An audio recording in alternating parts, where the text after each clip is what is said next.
Welcome to the AI Hustle Podcast, the podcast where we break down the latest in AI news, tools, and interview experts helping you hustle and do more using AI. If you've been following the podcast for a while, you'll know that over the last 6 months, I've been working on a stealth AI startup. Of the hundreds of projects I've covered, this is the one that I believe has the greatest potential. So today I'm excited to announce AIBox. AIBox is a no-code AI app building platform paired with the App Store for AI that lets you monetize your AI tools. The platform lets you build apps by linking together AI models like ChatGPT, Midjourney, and 11 Labs. Eventually will integrate with software like Gmail, Trello, and Salesforce, so you can use AI to automate every function in your organization. To get notified when we launch and be one of the first to build on the platform, you can join the waitlist at aibox.ai. The link is in the show notes. We are currently raising a seed round of funding. If you're an investor that is focused on disruptive tech, I'd love to tell you more about the platform. You can reach out to me at jaden@aibox.ai. I'll leave that email in the show notes. Happy Friday. Welcome to the ChatGPT podcast. On the podcast today, we are going to answer the question of if ChatGPT is going to steal comedians' jobs. In the past, I've had some experiences getting ChatGPT to write jokes, and in my opinion, they were not very funny.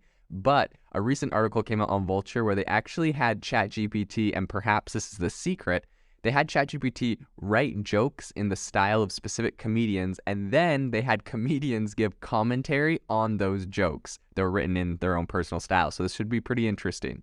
So for round one, and also after this, you have to vote, leave us a comment on Twitter and tell us if you think this was funny or if it was not funny. I'll try to channel my inner comedian. I feel kind of bad because I feel like in comedy, it's all about the delivery. So, it's kind of, how someone gives the joke. That being said, this was an article I found. And so people have to read this anyways. So, what's the difference of my voice? Hopefully I don't make it like worse, but that's up for you to decide as well. So up for round one, we have Gary Gulman. So ChatGPT was told to write a joke in his style. And this is what it said. It said, "Have you ever noticed that as you get older, you become more of a collector? When I was young, I would throw away everything, but now I can't bring myself to part with anything. I have a drawer full of old cell phones. Why? I don't know. Maybe someday I'll need to call someone in the past. And don't even get me started on Tupperware. I have so much Tupperware, I could open my own Tupperware store. But here's the thing, I can never find the matching lid. I'm convinced that Tupperware is playing some sort of cruel joke on me."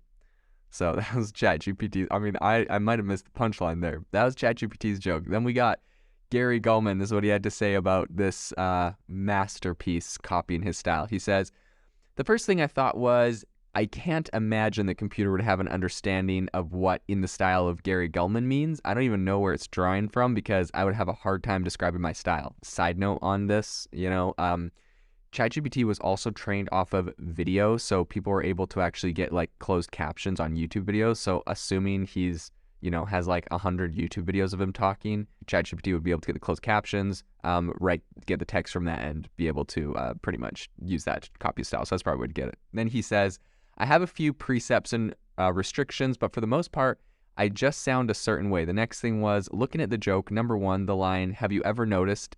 is this horrific 80s phrase that gave birth to a million comedians. As soon as I hear, "Have you ever noticed?" I stop listening because I know it's just going to be another really lazy observation. Dang, throwing shade at ChatGPT right off the bat. He says, "I have to say though, there's one really good line. Maybe someday I'll need to call someone in the past." That's a really good sentence. But then almost to undo its goodwill with me, it says, "Don't even get me started on." That's Mr. Saturday Night Live. The character's whole catchphrase was, "Don't get me started," and the audience would repeat it. It's so corny. I have so much Tupperware, I could open up my own Tupperware store. Is like something your old mom would say. "I can never find the matching lid" is like a "you always lose a sock in the dryer" joke. Oh my gosh. Dang, he threw down pretty hard. All right, up for round two, we have Maria Bamford. So ChatGPT was told to write a joke in the style of Maria Bamford, and this is what it came up with.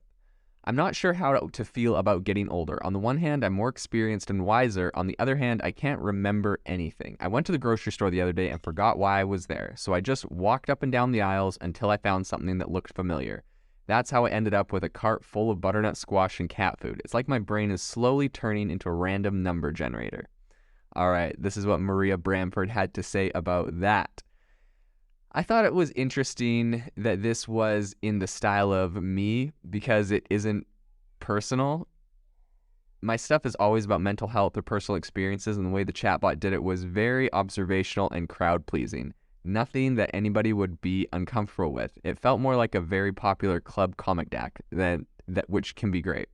Okay, here is another joke from her, since I didn't feel like that one was good enough. It says, "You know what's the worst thing about getting older? You can't do anything without making weird noises. You stand up, you groan. You sit down, you grunt. You bend over, you wheeze. I feel like I'm auditioning for a sound effects library. And don't even get me started on how long it takes me to get out of bed in the morning. It's like watching a sloth trying to pole vault." Her response was, "It's like watching a sloth try to pole vault" is a legitimate, excellent punchline. So, she says it's taking a low energy animal and then having them do something spectacular. So you know what? She actually gave it a little bit of credit for that second joke there. So I'd say that's a bit of a win. And honestly, regardless of how funny you think these jokes are, compared to, stand-up comedy, it's not like dad jokes or something with a little quick punchline. But compared to some of these other jokes I've heard of ChatGPT, these are significantly more thought out and funny. So, all right, round 3, we are going to W. Kamau Bell. So this is the joke that ChatGPT came up for him. "So I recently turned 40, and let me tell you, aging is like playing Jenga with your body. You start taking out blocks from the bottom, and suddenly your knees don't work the way they used to. Your back hurts all the time, and you can't eat spicy food without regretting it for days. But the real fun is when you start losing things: keys, wallets, your mind. I once spent 20 minutes looking for my glasses, only to realize I was wearing them the whole time. And don't even get me started on trying to keep up with technology. I feel like my phone updates every other day, and every time it does, I lose another piece of my soul. Pretty soon I'm going to be one of those old people who still uses a flip phone and thinks the internet is a passing fad." All right, this is his response to that. "When these jokes came in, my wife was on the same email thread, so she read them out loud. My 11-year-old and 8-year-old were there, and my 8-year-old was covering her eyes while she was reading them because she was so embarrassed. There are barely punchlines here. The jokes about looking for my eyeglasses and realizing I was wearing them, that's a joke so old, it's public domain. I feel like somebody had told me to write a Bill Evangel bit, and then I lost my steam halfway through it. These are comedians... There are comedians that do bits about aging in this tone, but they're better than this. If a child brought this to me and said I wrote jokes, I'd be like, good for you, keep trying. I wouldn't say, you got to go SNL. That's pretty funny. I think that was pretty accurate. I personally didn't think that one was pretty funny, and it was pretty cliche, the glasses on the head one. All right, up for round 4, we have Atsuko Okatsuka. Sorry for the slow pronunciation of that. This is the joke that ChatGPT came up with that. "You know you're getting older when you start getting really excited about mundane things. The other day I got really excited because I found a great deal on some paper towels. What's next? AARP membership? A subscription to Reader's Digest? Before you know it, I'll be that old lady who wears the same clothes every day and talks to her cat. Oh wait, I already do that." All right, this is what her response was. "ChatGPT must think I'm really old. When I was in my 20s, I upped the age on my Facebook to 45 as a joke, so maybe that's what it's confused about how old I am." That's hilarious. "AARP membership would be a great first-time joke for my grandma, who people know through my act and social media. I might give this to her. You have to be 65 and older for Medicaid, so maybe it's listening to interviews of me talking about my mom and grandma, and it's like, this girl's next. I do like the bait and switch of, oh wait, I already do that. I think that the bot knows how bait and switches work." That's kind of funny. It she thought it was slightly funny, but might not be quite on point with her age.